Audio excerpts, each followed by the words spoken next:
I'm back. It's Wednesday, December 5th, 2012. My name's Dez here at Grok Trade.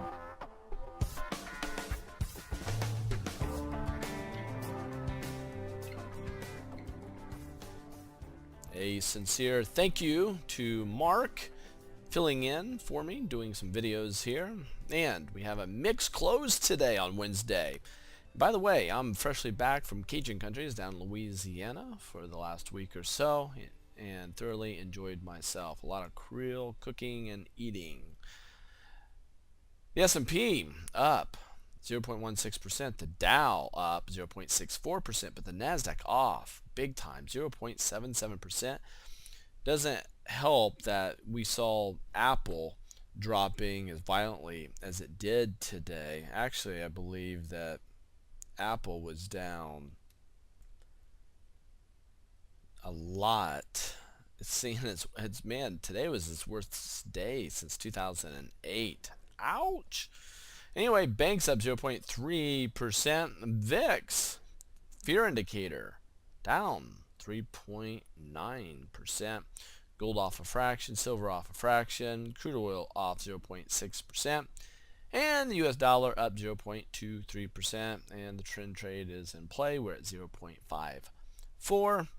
And utilities up big, up 1.43. What's interesting with that is that's a defensive sector showing up strong. Take a look at the S&P daily. Check this out. We're in this nice downtrend. We get to this V bottom. We shoot up, build this base. We started to head back down, found support, rallied back higher. A little pop, yet another little pullback. So we kind of have this flag type formation. The problem is it's gone past our 61.8 Fibonacci retracement. So we're kind of in that limbo stage, which does not surprise us. Why? Because we're in the middle of all these moving averages. You can see that we are below the 50-day moving average, above the 20-day moving average, and the 200-day moving average. Right smack dab below the 100-day moving average and just above the EMAs, the 11 and the 8. So this is a point of indecision in the markets. The markets will want to go one direction or the other. Anytime you get price action coiling within the moving averages, look for a major move one direction or the other. The benefit that we have here is we broke out from this trend line to the upside. The real problem is we continue to have lower swing highs, lower swing highs. That's a major problem, and lower swing lows. So with that, we are in a down type trend that's trying to fight its way back. But what's interesting is this area here that acted as resistance. We popped. This is 1409. Came down, chopped around that 1409 area, finally broke over that 1409 area. 1409 became a major area of support. 1409 is now cracked. Huge. Boom. 1409 is now acting as resistance. 1409 now breaks out, but it was short-lived. Now 1409 is acting yet again as resistance. This is a big number. We're at that number yet again. So again, we're looking for some nice movement one direction or the other. Have to be careful what direction you plan on playing this. If you look at the weekly chart, check this out. What's been interesting is look at these, fixate yourself on these two blue lines. Rising wedge, right? Rising wedge. We hit resistance here, resistance here. Down here we have support, support, support, and that support is broken, but that support now did not act as resistance. It rallied back through a major trend line, that big dark one, and a main trend line, this one, back above it. So it's trying to heal itself. This is serving as a jab. It's a technical term, it's a more advanced term, a little more exotic, but you have a jab here where it's trying to come back inside this trend and heal itself. Question is, can it do so?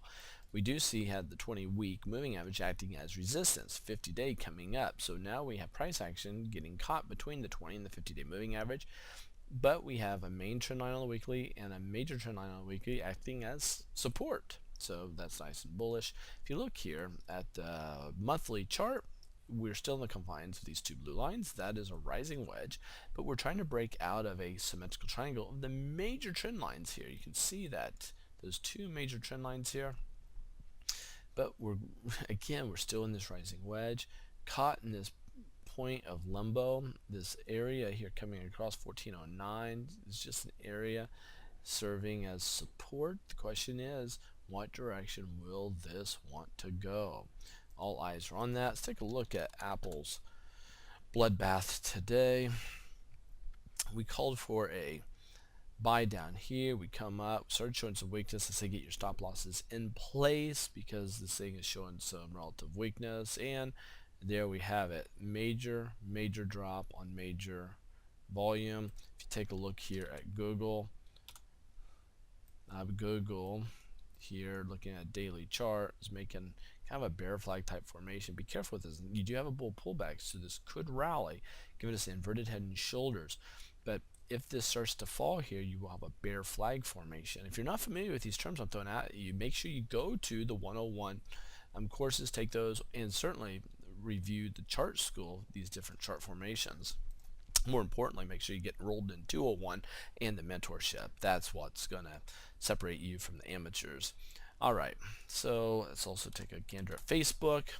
Facebook's holding its own right now. You can see this up here on the daily. Holding its own, building a base. It needs to do that for it to go to these higher grounds, and we are expecting that to actually happen. So let's take a quick look at gold, see what gold's doing. Gold, man, hit its head, had this little bear flag formation, and now it's dropping, finding support at the 100-day moving average. The question is, will we find some support and rally up? But this is caught directly in the middle of all these moving averages. Anything can happen. This is the point where you will get chopped to death if you don't know what you're doing in the markets. Highly recommend that you take this weekend's mentorship. It only happens once a month, and get this is our last one for 2012. Quit thinking about it, quit losing money in the markets. Let's put the tourniquet on the bleeding. Let's get things turned around. Let us give you the education that you need, the formalized education that you need, and do that before the rates go higher in 2013. This is your time. Have the courage to do so. Sign the form. Let's get you talking with Carolina, see if we have a match, and let's see if we can move forward. Take care. Safe trading to you.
This may not be you, but traders who come to Grok Trade for help are sharp, well-educated, and have made money in the past. However, they weren't executing consistently nor disciplined in managing risk. They bought high and sold low. They let small losses turn into large losses. They kept losing money. This does not have to be you. They made a change before it was too late. Grok Trade students trade within the live markets with confidence. Get signed up today before it's too late for your trading.